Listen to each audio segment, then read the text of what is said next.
4,000 years ago, in the fertile valleys of the Yellow River, human communities began to rise beyond simple tribes. It was here, in the heart of ancient China, that a powerful civilization emerged. Through floods and wars, faith and philosophy, the earliest dynasties laid down the roots of what would become one of the world's greatest nations. Welcome to this series.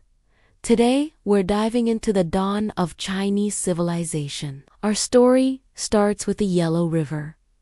As the cradle of Chinese culture, it provided not only rich soil, but a path to prosperity. Agriculture flourished here, and along with it, cities, then states, then kingdoms, and finally, dynasties. First up, we have the mysterious Xia Dynasty, said to have begun around 2070 BC now. This is way back before written records, so we're relying on ancient texts and archaeological findings, which makes things a bit murky. Some scholars debate whether the Xia truly existed or if they were a legendary mix of different early cultures. But what's not in doubt is their legacy. The Xia marked a significant shift in Chinese society, moving away from tribal alliances to a hereditary monarchy. According to the records of the grand historian, the first king of the Xia, Yao Shun, ceded the throne after 59 years,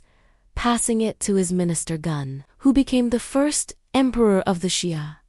What's most fascinating about them is how they tamed the Yellow River. You see, the river had a reputation for flooding, threatening to wipe out settlements. So when the people were suffering from devastating floods, Emperor Yu stepped up. He wasn't your typical ruler. Instead of just blocking the river's flow, he took a smarter approach. His plan involved digging canals and building dikes to divert floodwaters into the sea. It was a risky move, but it worked. He successfully guided the river's course and saved countless lives. And as if that wasn't enough, this water redirection turned out to be a blessing for agriculture. Farmers could now farm along the riverbanks, kickstarting a period of prosperity. This legendary feat made Yu not just a ruler, but a hero and the savior of the people. In fact, his statue stands right here at the Yellow River, overlooking the very waters he tamed. But Yu's contributions didn't stop there. He also helped develop tools, encourage the planting of fruit trees, and set up a system to train officials based on merit. These policies aimed to create a skilled and fair government to serve the people. After him, the Xia continued to grow, establishing their capital in Yangcheng and expanding their influence. We know about them mainly from the records of the Grand Historian and the Zhuan, which describe a society with a growing population, expanding territory, and an increasing number of lords. But unfortunately, our knowledge is limited because the Xia didn't leave behind many physical remains. The archaeological evidence that does exist is a bit shaky. Some say a site in Shandong might have been a candidate for the capital city. However, there isn't complete consensus. The whole question of whether the Xia existed as a single, unified dynasty or if it's a blend of multiple early states is still up for debate. But regardless of the uncertainties, the idea of the Xia gave the Chinese people a sense of origin, a beginning to their dynastic story. Following the Xia was the Shang Dynasty, which we know more about thanks to physical evidence like inscriptions on oracle bones. The Shang came to power around 1600 BC in what is now the Hunan province. They dominated for almost 600 years. The Shang weren't just rulers. They were kings who wore two hats, serving as both political leaders and high priests. They built impressive structures, including the largest building in the world at the time, the Wangjai, which was probably used for religious ceremonies. They loved working with bronze, creating exquisite ritual vessels, weapons, and other items that are still celebrated for their quality. The Shang were keen observers of the world around them. They kept track of astronomical events, eclipses, and solstices. And to communicate with the gods and ancestors, they turned to divination. They'd write questions on turtle shells or animal bones, crack them open and interpret the patterns. These became known as oracle bones, and they offer a unique window into the Shang way of life. Each crack and each inscription tells a story, offering insights into their beliefs, fears, and daily life. The Shang oracle bone script was the direct ancestor of modern Chinese writing. Some of the earliest examples of the Shang script can be found here at the Yin ruins, which is considered the heartland of the Shang Dynasty. Over here, archaeologists unearthed thousands of these precious relics, including this one with a record, breaking 187 characters, equivalent to almost 20 pages of text. This site is a treasure trove of Shang history, giving us a glimpse into a bygone era through the language that connected generations.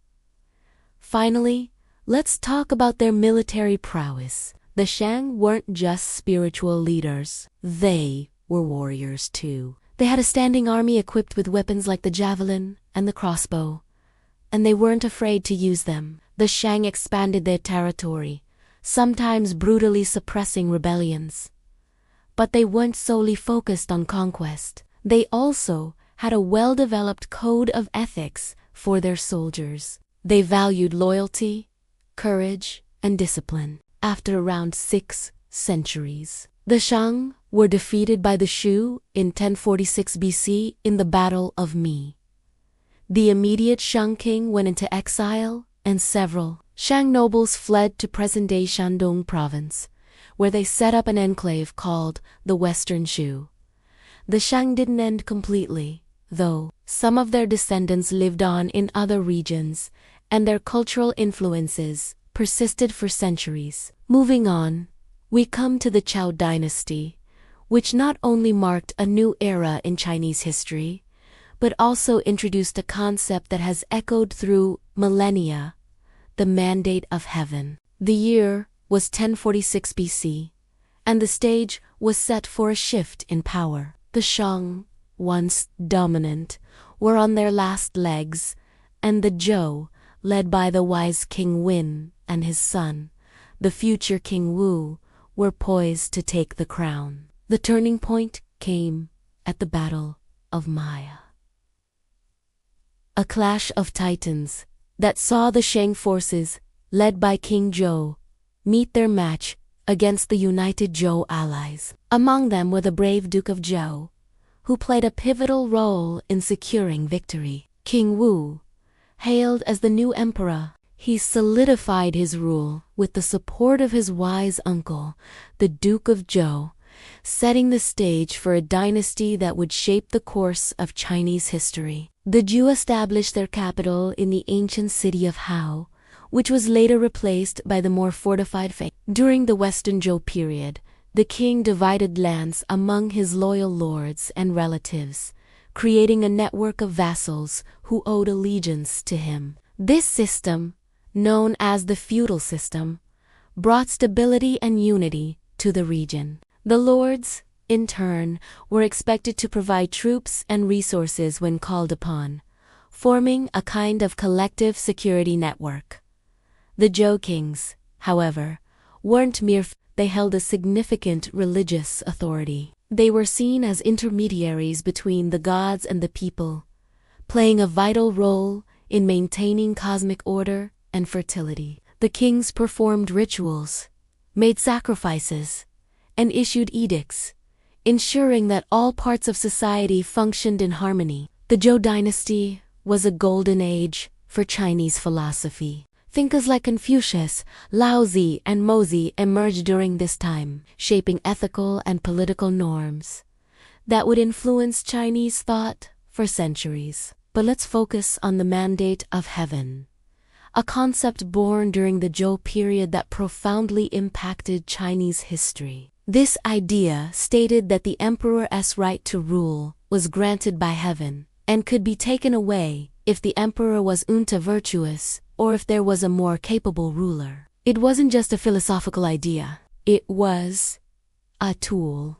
When a dynasty fell out of favor or faced internal strife, rebel leaders could use the mandate of heaven to justify their actions. It provided a framework for legitimacy, succession, and revolution. For example, when the Eastern Zhou king fell, the Zhuang, a powerful vassal, invoked the mandate of heaven to claim the throne. Similarly, the first emperor of the Qin dynasty, Yingzheng, justified his unification of China by arguing that he was fulfilling the mandate of heaven. Throughout Chinese history, from the Han Dynasty to the last imperial examinations, the mandate of heaven remained a powerful concept, influencing rulers and revolutionaries alike. As the Zhou dynasty progressed, power gradually shifted from the central authority to the feudal lords. This period, known as the Spring and Autumn, witnessed a rise in cultural and philosophical achievements. Meanwhile,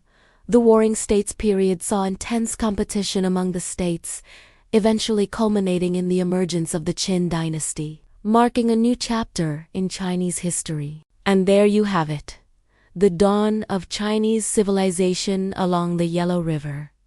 We've journeyed back in time to witness the legendary feats of Yu the Great, the enigmatic Shang Dynasty, and the rise of the Zhou with their concept of the mandate of heaven. If you found this episode intriguing, don't forget to stay tuned for more updates.